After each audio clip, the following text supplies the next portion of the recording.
Jesús. Amén. Esta ya es la tercera entrega, la tercera semana que estamos compartiendo esta serie que tiene por nombre Vuela Alto. Y tratando de recordar un poco lo que hemos estado compartiendo, quiero comenzar hablando acerca de esta águila que había sido criada, lamentablemente junto con gallinas, pero que ella había sido en realidad creada, ¿para qué? Para volar las alturas, para conquistar las alturas, porque ella era un águila. El pastor Elías la semana pasada nos hablaba también acerca de tres elementos importantes para poder volar alto. Y el primer elemento era que nosotros debíamos tener visión. El segundo elemento era que no era conformarnos con tener una buena visión, una visión amplia, sino que también debíamos desarrollar decisión. Y en la vida todo es toma de decisiones. Y también él decía que quizás tenemos una buena visión, somos personas decididas, pero hay un elemento importante y es la determinación. Eso vendría a ser como que el motor que nos va a seguir empujando y de esa forma poder cumplir lo que Dios quiere para nosotros. Y hay algo importante que yo quiero compartir con ustedes en esta tarde, y es acerca de tres enemigos, tres obstáculos que aquellas personas que quieren levantarse como las águilas debe y está obligada a enfrentarse. En la vida, cualquier proyecto que nosotros podamos iniciar cualquier cosa, cualquier deseo, cualquier decisión, tenemos que tener muy claro que posiblemente nos vamos a encontrar dificultades, barreras e incluso enemigos. Y estos tres enemigos que quiero compartirte son enemigos sutiles, silenciosos, pero muy paralizantes. Y yo quiero que en esta tarde los podamos identificar en nuestra vida, enfrentarlos y poder conquistarlos en el nombre de Jesús. Y de esa forma poder levantar vuelo y volar como las águilas. Y este primer enemigo que quiero compartir con ustedes en esta tarde es el enemigo llamado la avaricia. La avaricia es el deseo inmoderado de tener más y más. Es un hambre excesiva por poseer que no satisface. Es como aquella persona que desea comer, desea comer, desea comer. Es como el cerdo, come, come, pero nunca se satisface. La avaricia de igual forma es un deseo incesante de querer, de poseer, de tener más y más y más. Y quiero hablar acerca de tres formas con que la avaricia se puede disfrazar. La primera es el dinero, la segunda es la fama y la tercera es el dominio. Cuando se habla de dinero, automáticamente tú vas a pensar acerca del asunto de tener más dígitos en la cuenta bancaria, pero también tiene que ver con el hecho de tú poseer, de tú tener más y más bienes que posiblemente nunca los vas a necesitar. En este mundo estamos rodeados de mucha avaricia y las personas hoy día cometen malas decisiones, errores, fallas, por el deseo incesante de poseer más y más y más. Incluso hay artículos que dicen que el vicio, dentro de los 7 pecados capitales, es el vicio que al hombre y a la mujer le cuesta más identificar. Yo no conozco a una persona que diga, o sea, yo tengo problemas con la avaricia. Yo deseo tanto ciertas cosas y hago lo que sea para lograrlo y en mi mente está eso. No hay personas que reconozcan eso. Quiere decir que este es un tipo de vicio, un tipo de pecado que se esconde en nuestro corazón, en nuestros corazones, y es como que si echara un ancla que nos impide movernos, desplazarnos y levantar vuelo como las águilas. La avaricia es tan dañina que ha destruido familias enteras por problema de avaricia. La avaricia hace que muchas veces no midamos nuestras acciones, decisiones y reacciones, trayendo consecuencias de todo tipo. También está la fama, que es el deseo incesante de ser más famoso. Pero eso es para las estrellas. Muchas veces nosotros, sin darnos cuenta, podemos tener la avaricia de ser reconocidos, de ser alabados, de ser aplaudidos, de darnos a conocer. las personas que normalmente tienen el problema de la avaricia con el dinero dicen, bueno, José, pero el asunto es que hay que calcular, hay que negociar, hay que invertir, y se enfocan tanto en eso que se justifican diciendo, hay que trabajar, hay que esforzarse, pero hay un problema, es cuando esto se convierte su vida entera descuidando las cosas importantes, trascendentes, espirituales y de suma importancia, igual que la fama. Aquella persona que se niega a aceptar que quizás tiene un problema con la fama dirá, José, lo que pasa es que lo importante es que las personas me conozcan, me dé a conocer, yo pueda ayudar a las personas. Pero también está la avaricia con respecto al dominio, que es la necesidad excesiva de tener el control, el dominio sobre algo o alguien.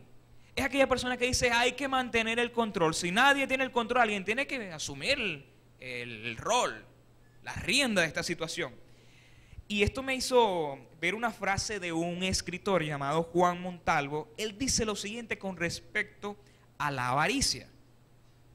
Dijo lo siguiente: cuando el amor desordenado de sí mismo se convierte en deseo de los ojos, la avaricia no puede ser retenida. El hombre quiere poseerlo todo para tener la impresión de que se pertenece a sí mismo de una manera absoluta. La avaricia es un pecado contra la caridad y la justicia. Es la raíz de muchas otras actitudes: falsedad, fraude, infidelidad y endurecimiento del corazón. Y la avaricia es un tema tan importante, tan relevante y tan delicado que el mismo Jesucristo hizo referencia a la avaricia con respecto a una parábola. A mí me encantan las parábolas, por eso las voy a usar en Lucas 12. Entonces Jesús les contó esta parábola. El terreno de un hombre rico le produjo una buena cosecha. ¿Van conmigo, verdad? Ok, ahí está. Así que se puso a pensar, ¿qué voy a hacer? No tengo dónde almacenar mi cosecha. Por fin se dijo, ya sé lo que voy a hacer. Derribaré mis graneros y construiré otros más grandes, donde pueda almacenar todo mi grano y mis bienes. Y le diré, alma mía, ya tienes bastantes cosas buenas guardadas para muchos años. Descansa, come, bebe y goza de la vida. Pero Dios le dijo, necio, esta misma noche te van a reclamar la vida. ¿Y quién se quedará con lo que has acumulado? Jesús culmina diciendo, así le sucede al que acumula riquezas para sí mismo, en vez de ser rico delante de Dios. Antes de que en esta tarde descienda una lluvia de condenación hacia este hombre de la parábola, yo quiero aclarar ciertas cosas importantes que muchas veces uno al leerlas no las toma en cuenta. Y la primera es que el hombre no era malo por ser una persona próspera, una persona exitosa. Si usted es próspero, si usted es exitoso en muchos aspectos de su vida, excelente, qué bueno que usted sea exitoso. El problema aquí no es desear ser exitoso, desear ser próspero. Yo creo que si yo hago esa pregunta, todos van a levantar la mano y van a decir, yo quiero ser exitoso, yo quiero ser próspero. Ese no es el problema aquí. Tampoco nos dice que este hombre obtuvo esas riquezas de forma fraudulenta. No hizo algo malo, no hizo una trampa, no engañó. Aquí si deducimos rápidamente, vemos, este hombre se esforzó, este hombre trabajó y como consecuencia vio el fruto de su trabajo. Tampoco este hombre era una persona mala porque decía, bueno, ya trabajé, ya he producido lo suficiente, ya me voy a jubilar. Tampoco era malo por eso. Es válido que tú trabajes y disfrutes del fruto de tu trabajo. Pero había un problema en este hombre, y es que él no se conocía a sí mismo. Él no sabía que la vida era breve, y él no sabía y no entendía que la vida no consistía simplemente en las riquezas, sino en algo que va más allá de lo terrenal, que es lo espiritual.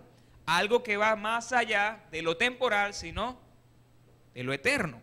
Este hombre no sabía que posiblemente mañana será el último día de su vida. Otra cosa interesante es que él se enfocó en lo terrenal. No le importó a las personas porque vemos aquí que todo lo que hizo lo hizo para él. Bueno, él dijo, ya trabajé, y le dijo a su alma, alma mía, ya tienes bastantes cosas guardadas para muchos años. Descansa. Quizás estaba muy agotado por tantas cosas que había hecho. Descansa, come, bebe y goza de la vida. No le importaba a las personas, se enfocó en él. Y el último problema, gran problema de este hombre es que no le dio lugar a Dios. Por eso Dios le dijo, necio. Una persona necia es aquella persona que no toma en cuenta a Dios.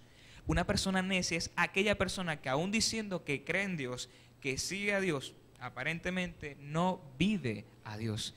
Y en esta parábola, Dios le dice necio.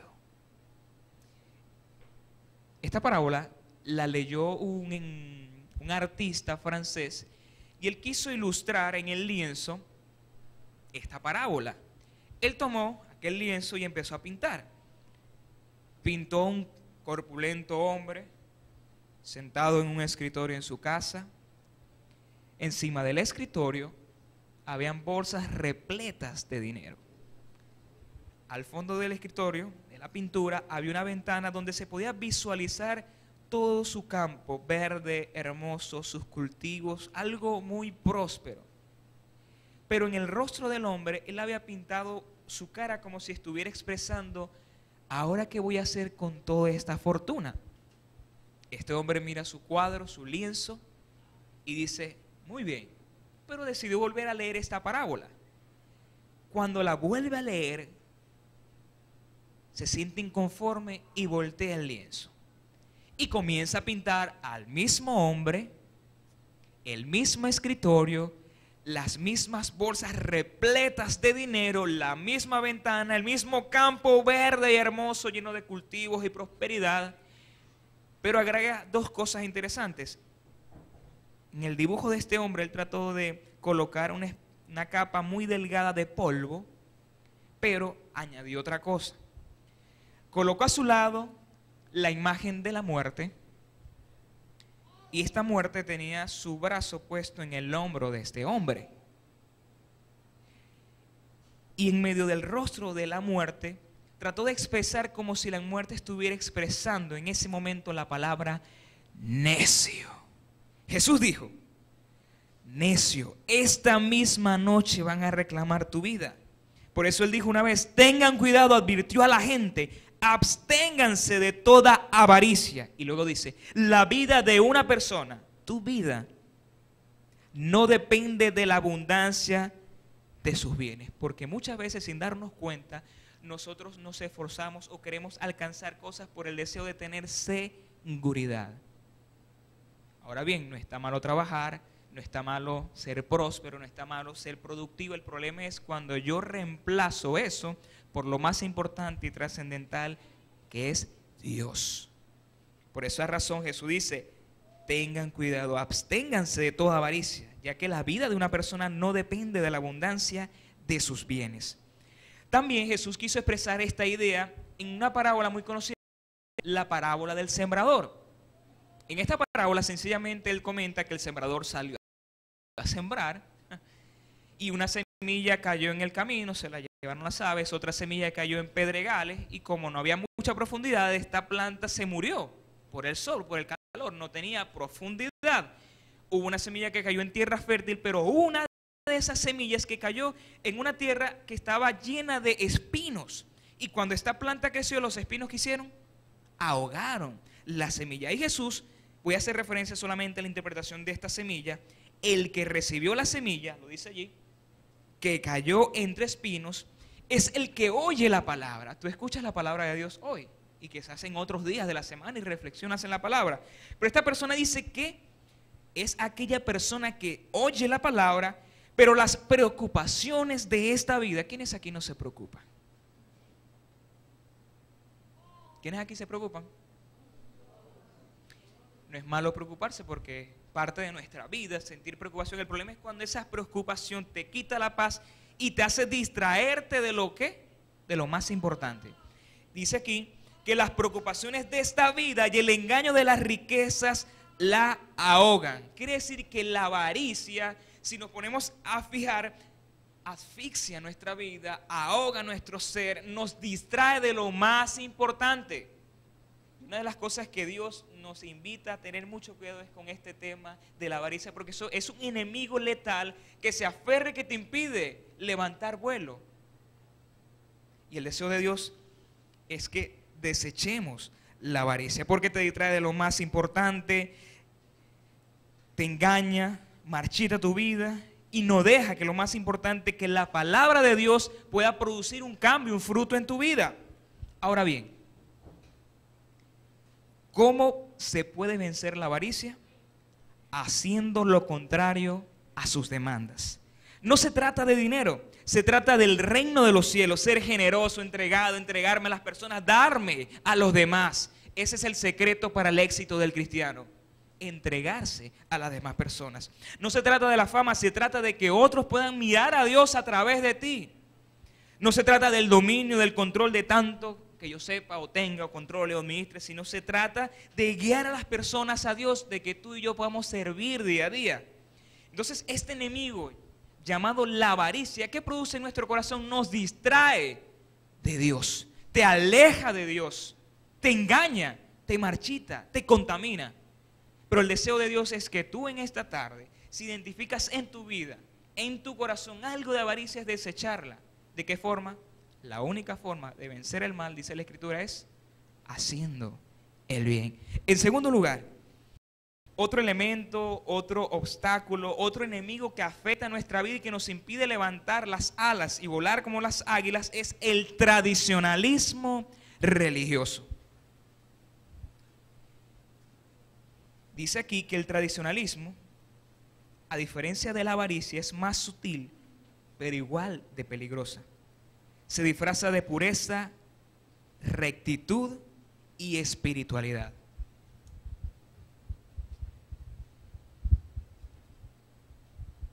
También tiene que ver con el hecho de ser alguien monótono, por ejemplo. Algo monótono es algo que no tiene variedad, no tiene variación. Es como que si tú trazaras una línea y no haya ningún tipo de cambio. Todo lo contrario es algo que contiene ¿qué? Una variación. En la vida cristiana, sin darnos cuenta, nosotros podemos muchas veces caer en el tradicionalismo religioso, en la monotonía, vivir una vida cristiana a blanco y negro, vivir una vida cristiana tradicional, olvidando que Dios quiere de nosotros que seamos personas en movimiento, personas en acción, personas que se levantan en las alturas y conquistan los cielos como las águilas.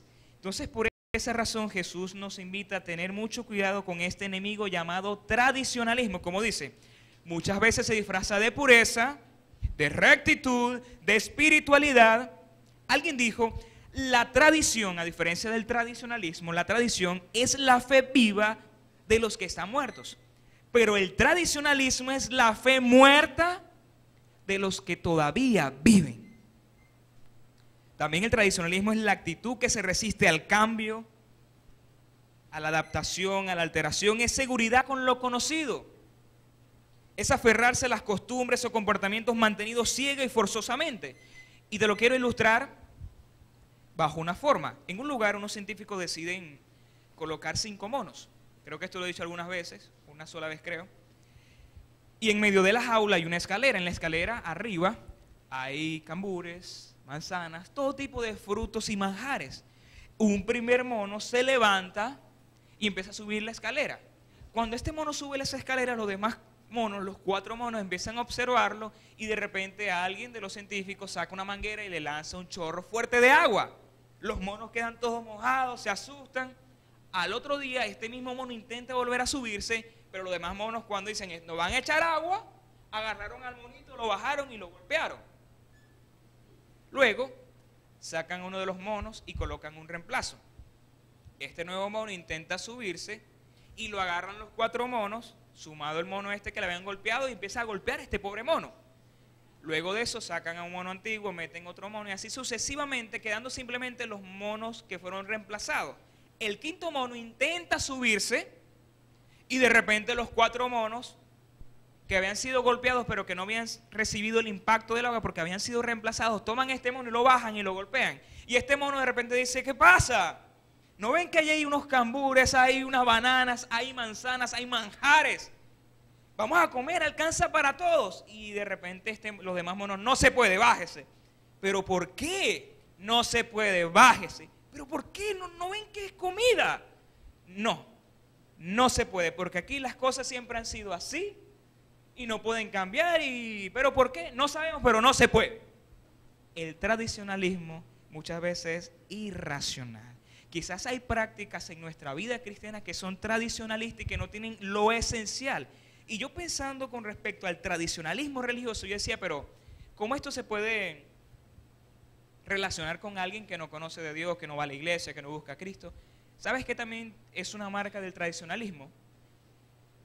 Una marca del tradicionalismo religioso también es cuando personas que no vienen a la iglesia tienen un concepto equivocado de Dios por culpa de muchos creyentes que muestran a Dios de forma distorsionada, que muestran a un Dios irreal, no al verdadero, al Dios real.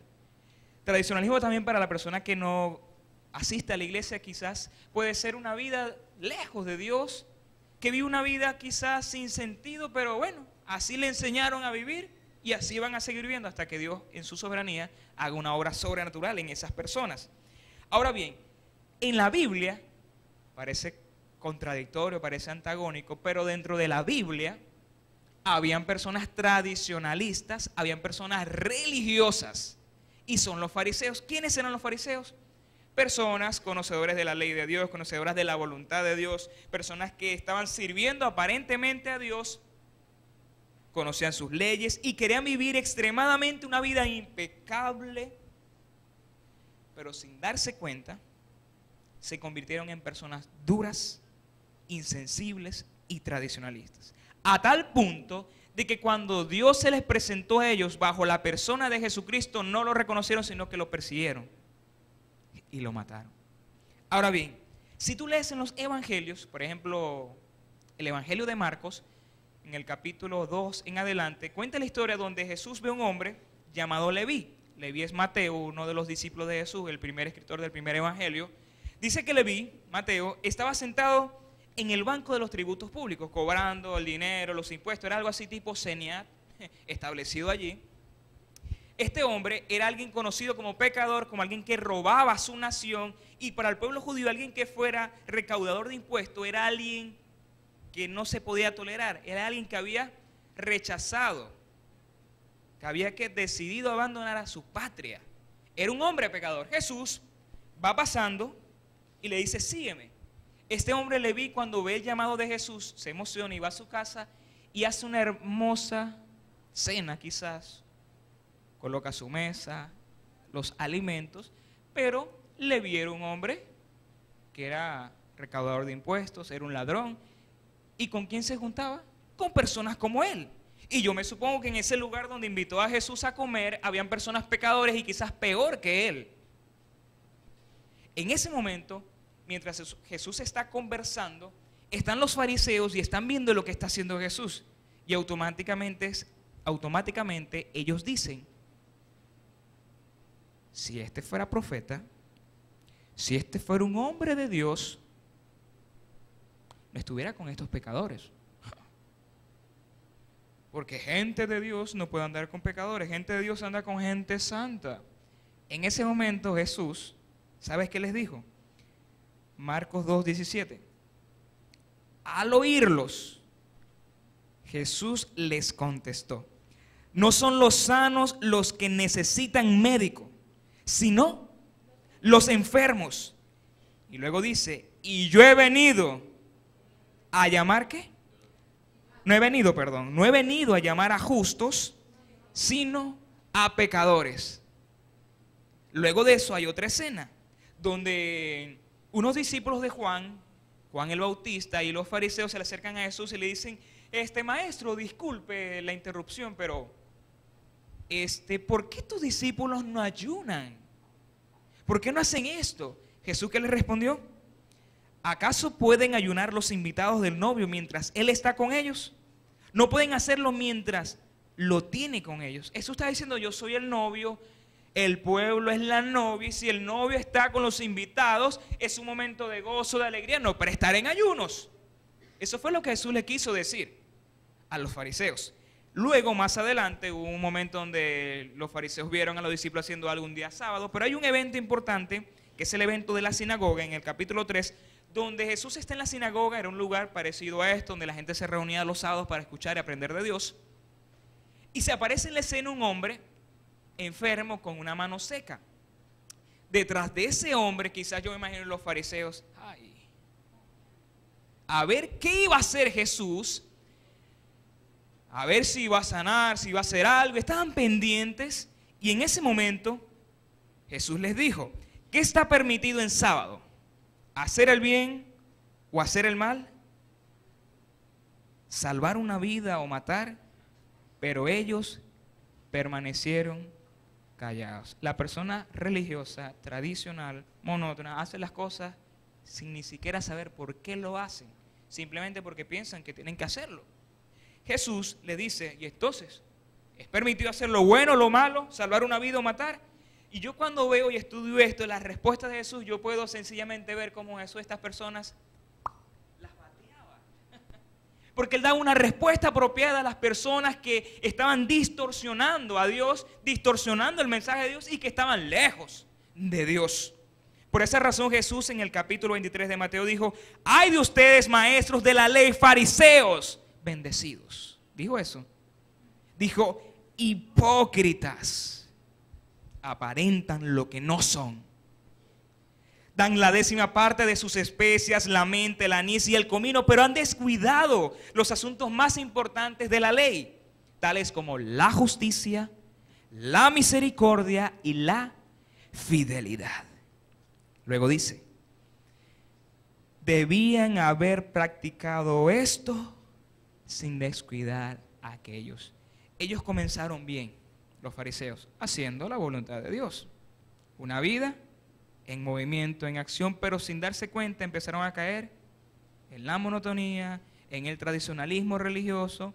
Vivieron una vida, bueno, iban el domingo a la iglesia, que en ese tiempo era el sábado, se reunían, se portaban bien algunas veces, trataban de leer la Biblia, conocer, pero eran personas religiosas que no aportaban nada, porque estaban pendientes ¿en qué? En aparentar, en portarse bien. Soy cristiano, vengo a la iglesia, canto, ofrendo, diezmo, me porto bien, pero, dice Jesús, pero olvidaron los asuntos más importantes, la médula, y es la justicia.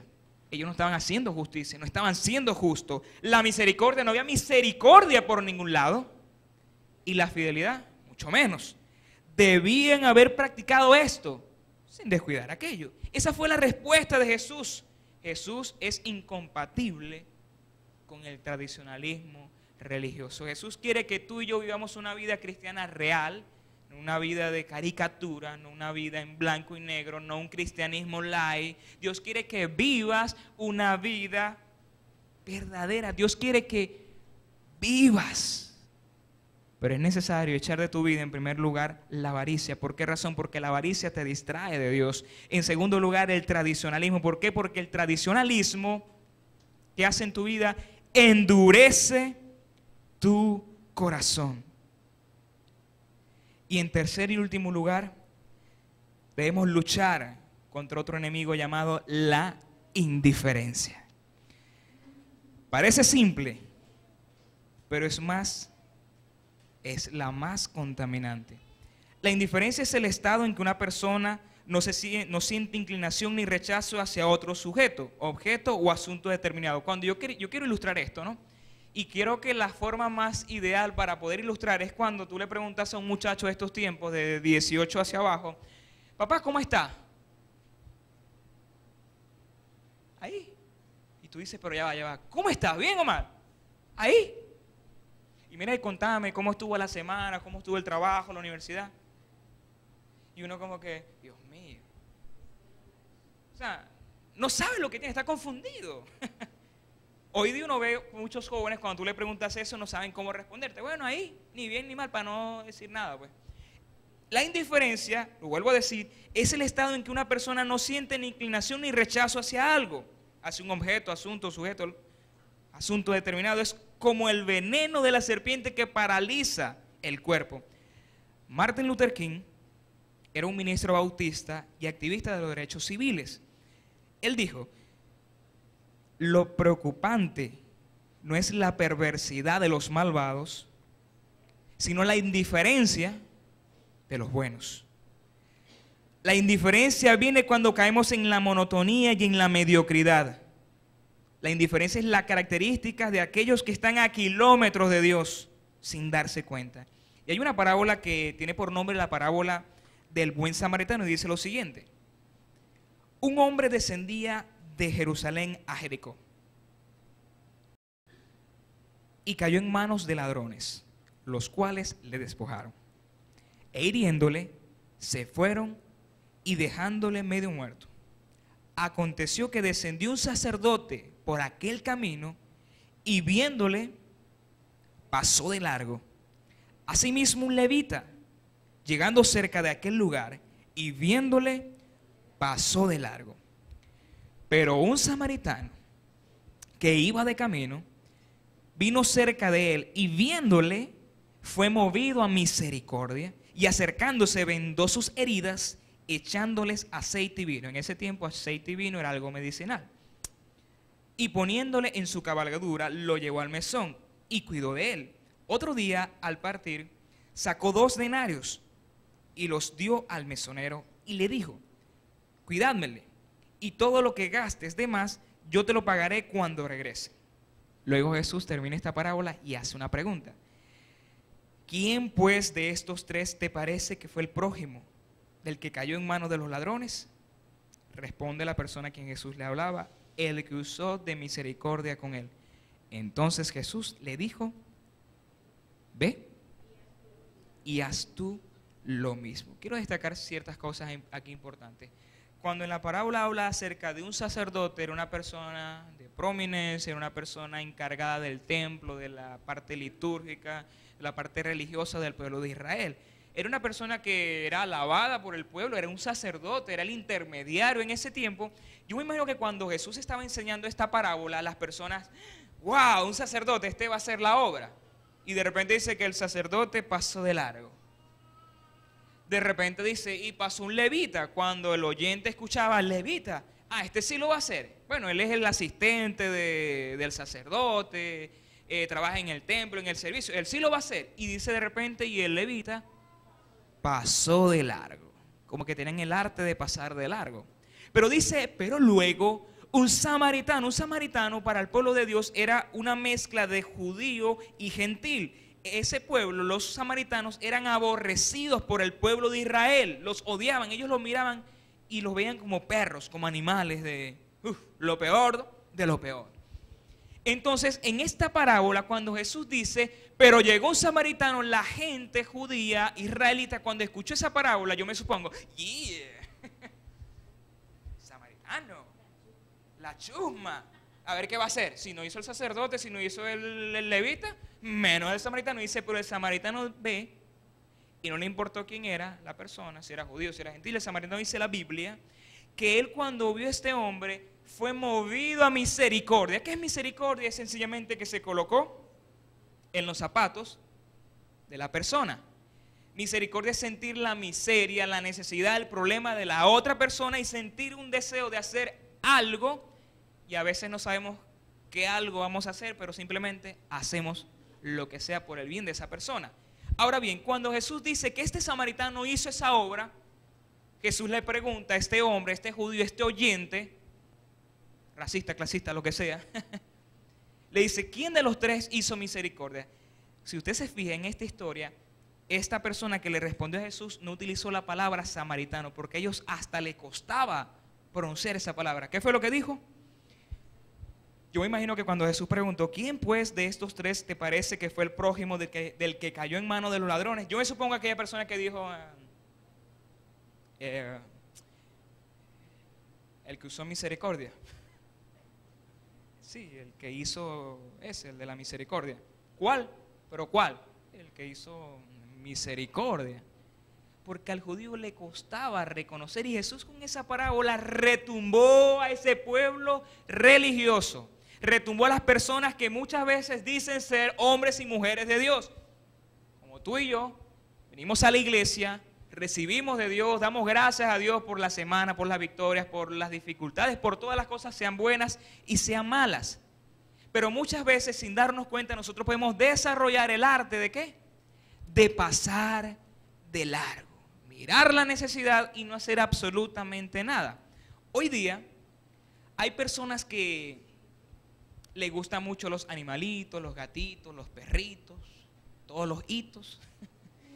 Y a mí me gustan los animales, pero quiero hacer una reflexión con respecto a eso. Y hay sociedades, asociaciones, movimientos que tratan de recaudar fondos para ayudar a los animalitos necesitados.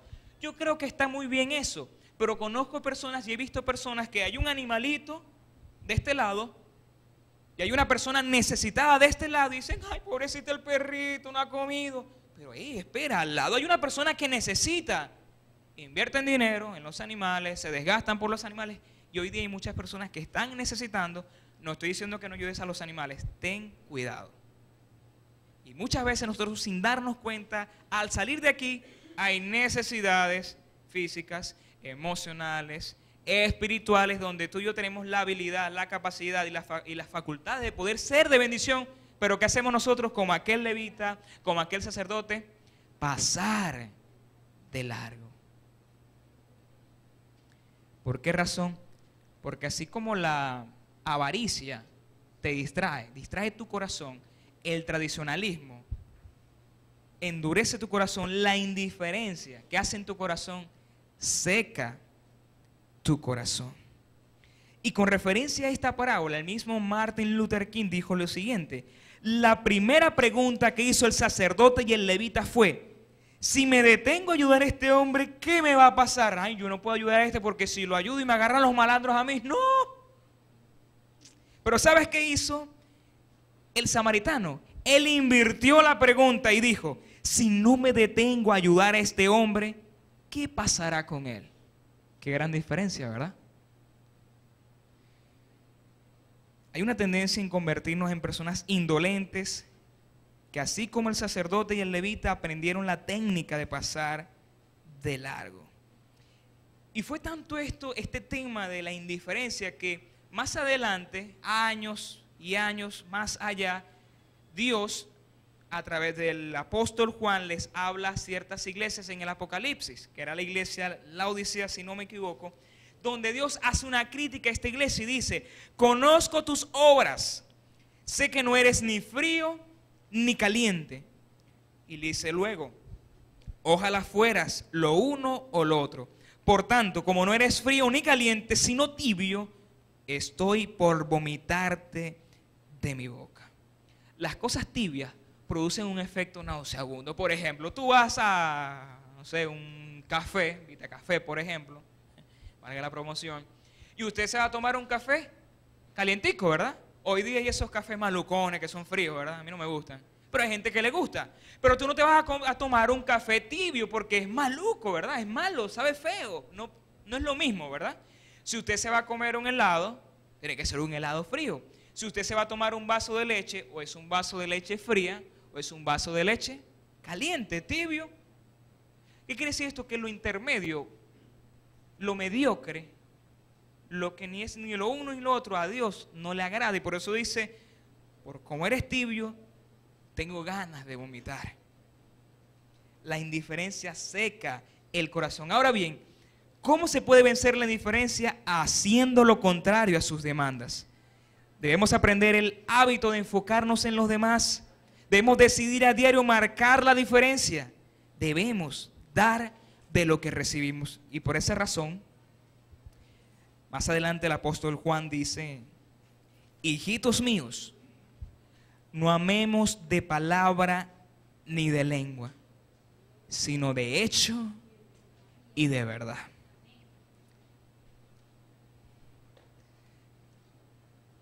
En esta enseñanza aprendimos 3 cosas importantes que debemos tomar en cuenta: salir de este lugar y tratar de evitar seguir, quizás si las tenemos, manteniendo nuestra vida.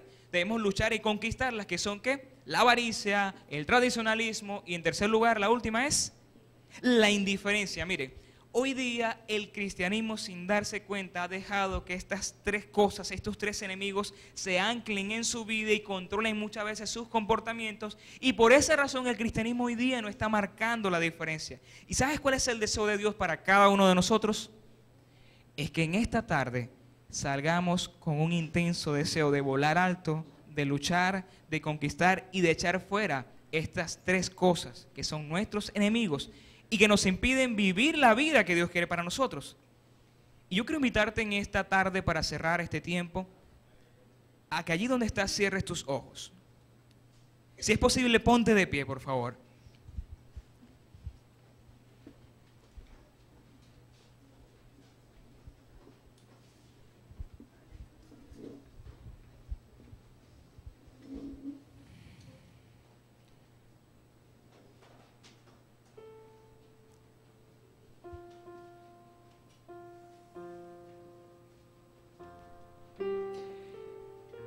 Yo le decía a los hermanos del primer servicio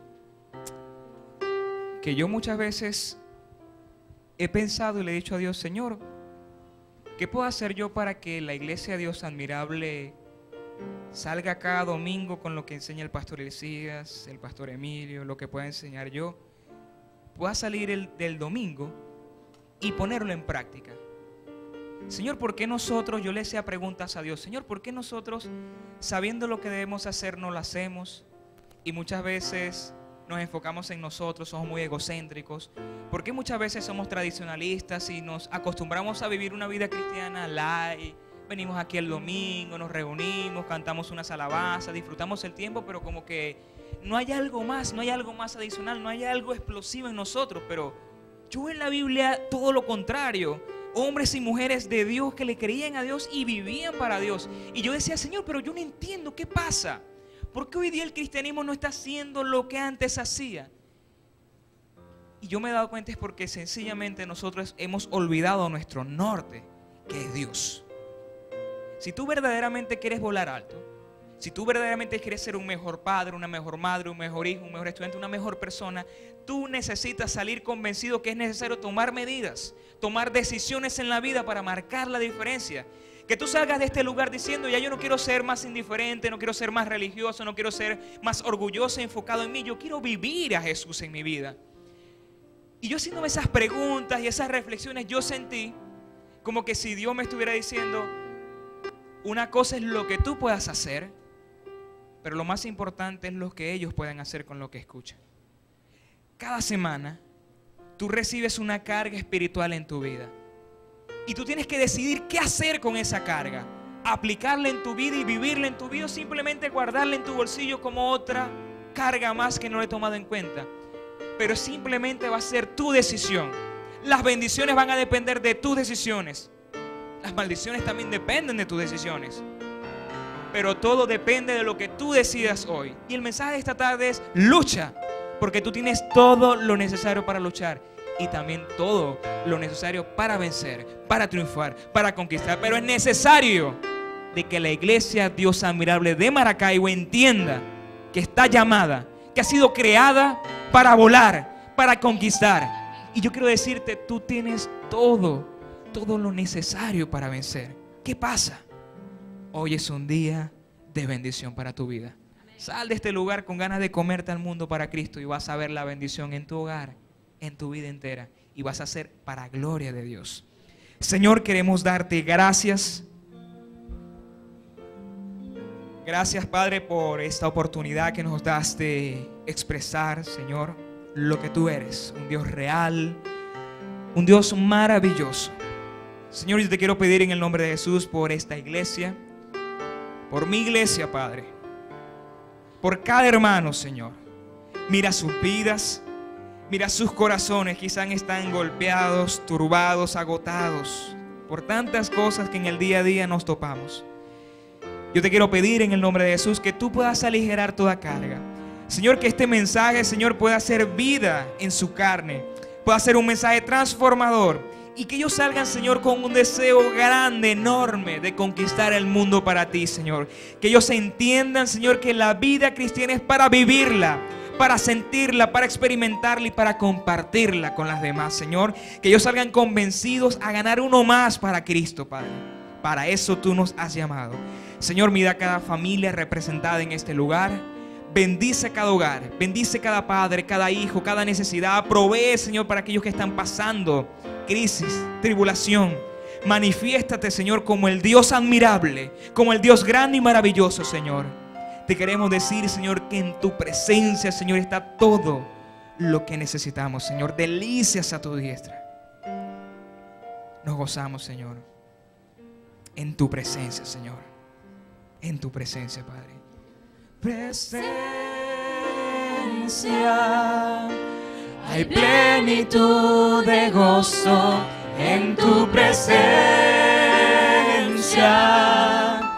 delicias a tu diestra, por siempre y para siempre me gozo en tu presencia.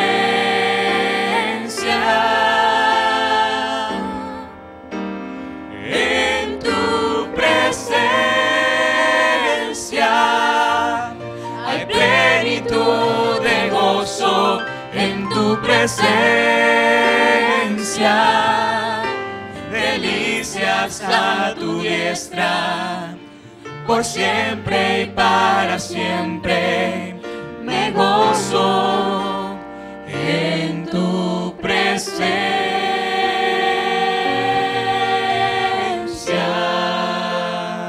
Padre, recibe toda la gloria, recibe toda la honra, Padre. Señor, estamos en tus manos. Gracias porque tú eres un Dios maravilloso, que tienes el control de todo, de nuestra vida, de todo. Padre, ¿a quién iremos si tú tienes palabra de vida eterna? Ayúdanos, Señor, a cada día estar centrados en ti, vivir para ti, Señor, y de esa forma gozarnos en ti y glorificar tu nombre.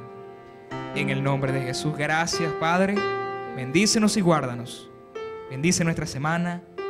En Cristo Jesús oramos. Amén. Amén. Bien, hermanos, para continuar, vamos a estar orando por los diezmos y ofrendas. Oramos para estar despedidos y cantamos una alabanza.